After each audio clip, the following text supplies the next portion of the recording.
Hello, everyone, and welcome to Vestiges of History, where we tell of storied lives. My name is Dylan, and welcome to all of the new subscribers. Today, I have an incredible story for you. A man who was twice a POW. The first time for real, and the second time for the camera in one of my favorite Christmas movies. Let me introduce you to Gerald Gerber, a tail gunner in the U.S. Army Air Forces.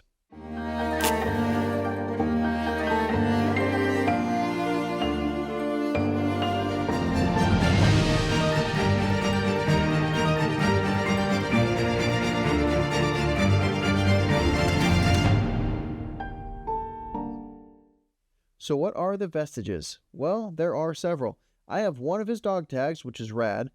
His decorations include an unengraved Purple Heart medal, and the fact that it's unengraved is consistent with it being non-KIA related. His Air Medal with one oak leaf cluster, the Good Conduct Medal, the EAME with 3 campaign stars, the World War II Victory Medal, and full-size World War II aerial gunner's wings. But the real meat of this collection is this binder, filled with photos, documents, reports, research, and correspondence, even vestiges of his broader family history. Jerry Gerber was born on Christmas Day 1915 to Max and Anna Gerber. The family was Jewish and involved in textile manufacturing in Kingston, New York. He graduated high school in 1934 and worked as a cutter and spreader at the Kingston Garment Factory. Gerald was gifted in music and singing, and his family put him through lessons. He began to study violin at age 9 from 1924 to 1930. He later took vocal lessons from 1937 to 1940. He did well enough, and between 1940 and 41, he had 2 entertainment residencies at 2 hotels and a summer camp in the Borscht Belt as a soloist. And he appeared on local radio shows. As World War II started heating up, and after the U.S. entered the conflict, the 5'8" Jerry Gerber was drafted and joined the Army Air Forces on 10 February 1942. This 27-year-old textile worker had dreams of becoming a pilot. He attended primary flight training at Ryan Field in Hemet, California, and graduated in March of 1943. He later washed out of the program and was transferred to Aerial Gunnery School at Lowry Field in Colorado. Gerber eventually found himself in England as a tail gunner for the 534th Bomb Squadron of the 381st Bomb Group at RAF Ridgewell, the Big Triangle L. Gerber was the tail gunner on Lieutenant Bob Rayburn's Fort Old Man Tucker, which was named after Alan F. Tucker, the first man of the 381st to complete his 25 missions and go home. Gerber went up with the Rayburn crew for 11 missions, almost. Beginning on 16 March 1944, the 381st hit Augsburg, then Oberpfaffenhofen on the 18th, Mannheim on the 20th, then Oranienburg, Aalen, Frankfurt, Saint-Jean-d'Angely in France. Then in April, on the 10th, they hit Brussels, Belgium, Wondrich, Netherlands, Cottbus, Germany on the 11th, Schweinfurt on the 13th, and finally on 19 April, the target was the airfield at Eschwege, Germany. Ironically enough, the 457th Bomb Group from my previous episode flew in the low box for this mission. A very small world. This is where things went sideways, though, quite literally. En route to the IP, Gerber's fort was in the number 2 position of the first element of the lead squadron. After making it through the flak field, the first sortie of enemy fighters attacked to formation. They spotted Old Man Tucker, which had taken flak damage inboard of number 1 engine and had fallen out of formation. I was flying Deputy Group Lead. A few seconds after the fighter attack, a B-17 aircraft passed over my nose, clearing by 10 feet. I dropped down and the aircraft passed between the Group Lead ship and my own ship. The aircraft was burning fiercely in the vicinity inboard of the number 1 engine. The bomb bay doors were open. One man bailed out and his parachute opened immediately at our level. The plane was in about a 30-degree dive when it passed over my nose, and then continued in the dive, blowing up before passing out of view. First Lieutenant John C. Kuhl. His ship caught fire. He dived out of the formation and I saw one parachute open as he passed out of my sight. Gerber bailed out along with navigator Lauren Morse, bombardier Ralph Simons, flight engineer top turret gunner Bill Purser, ball turret gunner John Bristow, and waist gunner DeForest Main. The fort crashed in Rohrsburg, northwest of Freudenroda, Germany. Pilot Bob Rayburn and co-pilot Maynard Kraft were still in the remains of the aircraft when it hit the ground. Radio operator Donald Peterson had fallen out of the aircraft without his parachute after the aircraft split in two. I will be making a video identifying and sharing the stories of the crew of Old Man Tucker. I feel the need to share those stories just as much as I want to share Gerber's, and they deserve their own video.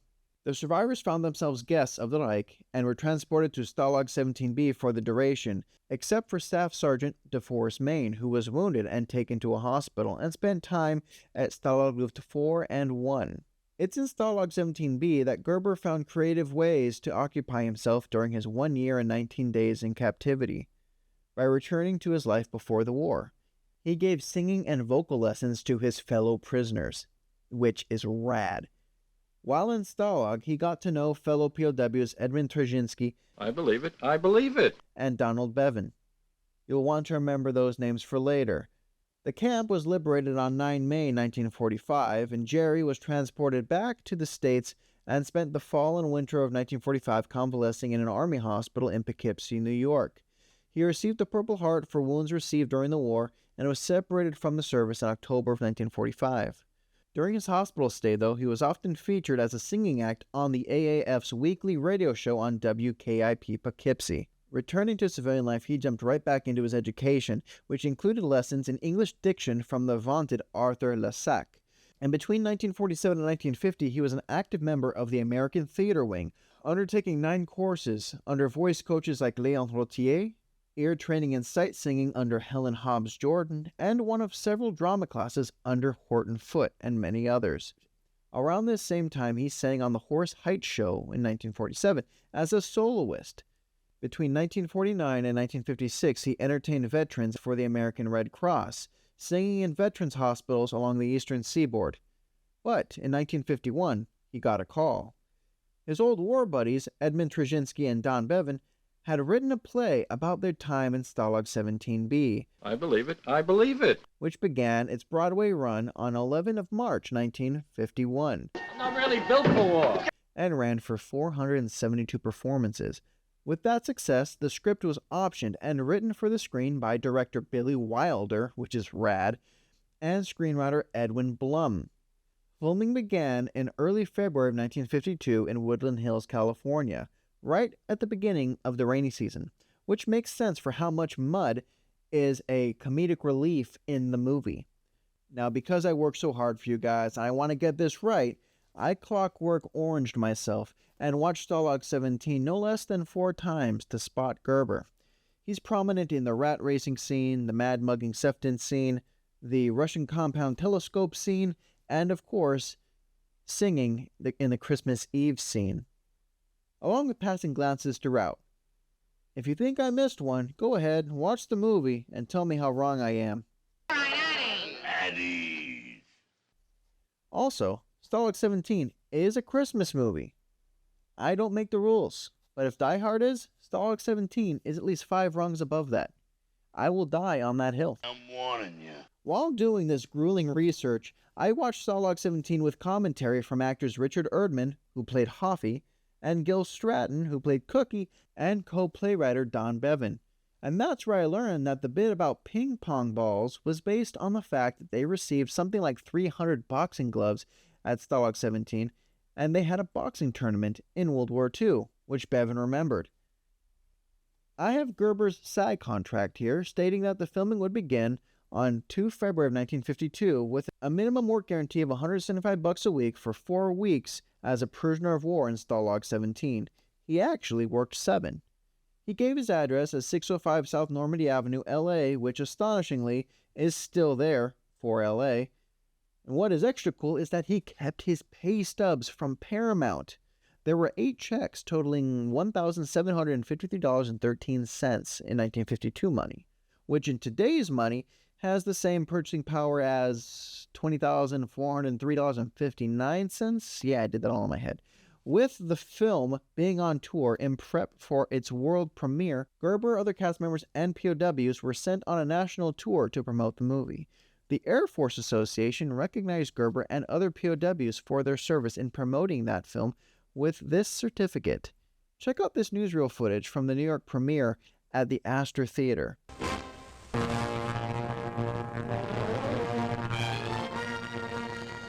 World premiere for the Prisoners of War comedy drama Stalag 17. In the lobby, former inmates of the notorious German prison camp of World War II receive certificates of appreciation from top jet ace Captain Joseph McConnell. A reunion behind barbed wire, made of rubber, for men who were a living part of an unforgettable episode now brought to the screen. Celebrities at the New York premiere include Gloria Swanson, welcomed here by Jinx Falkenberg. The military is represented. The gala opening benefits the Air Force Association's Widow Rehabilitation Program. Milton Berle escorts Ruth Cosgrove, and we've got intruders. Robert Strauss and Harvey Lembeck, who have top comedy roles in the film, kind of make Milton Berle.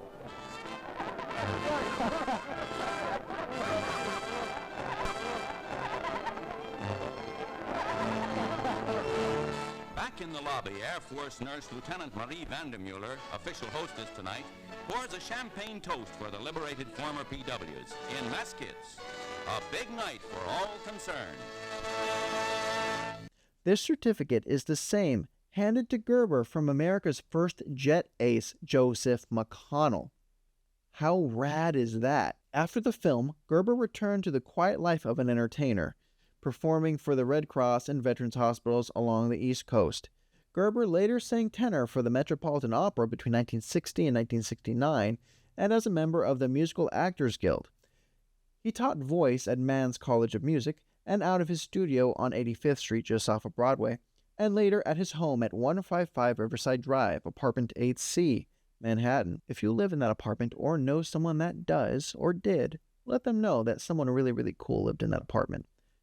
Jerry Gerber passed away in 1997 at age 81. In an interview, he said, "Although I love to perform, I really get the most satisfaction out of teaching." I share that feeling. It is why I started this channel. These objects, these stories found their way to me, and these stories deserve to be told. Teaching the stories of the past can help a lot of us deal with the troubles that we are having in the present. I'm grateful that I get to do this every single day. But before I go, I have some incredibly huge news. I will be in France for the 80th anniversary of D-Day. I will film as much as I can to bring you all with me, because this will likely be one of my life's most memorable experiences, and I want to share it with all of you. But I won't just be in Normandy. I will also be trekking into eastern France in the Vosges, following the footsteps of Itsumu Sasaoka of the 100th Battalion, who was my first video on this channel, and George Saito of the 442nd, who I am currently working on a video for, and visiting the grave of a fallen Tuskegee Airman that I've been researching for well over a decade. If you see me over there, feel free to say hi, and I wouldn't be going if it wasn't for you, my subscribers. You are the best. Thank you all for sharing this time with me today. Of course, like and subscribe, but please share this story where you think it will do the most good. And as always, you never know who will tell your story. Live a storied life.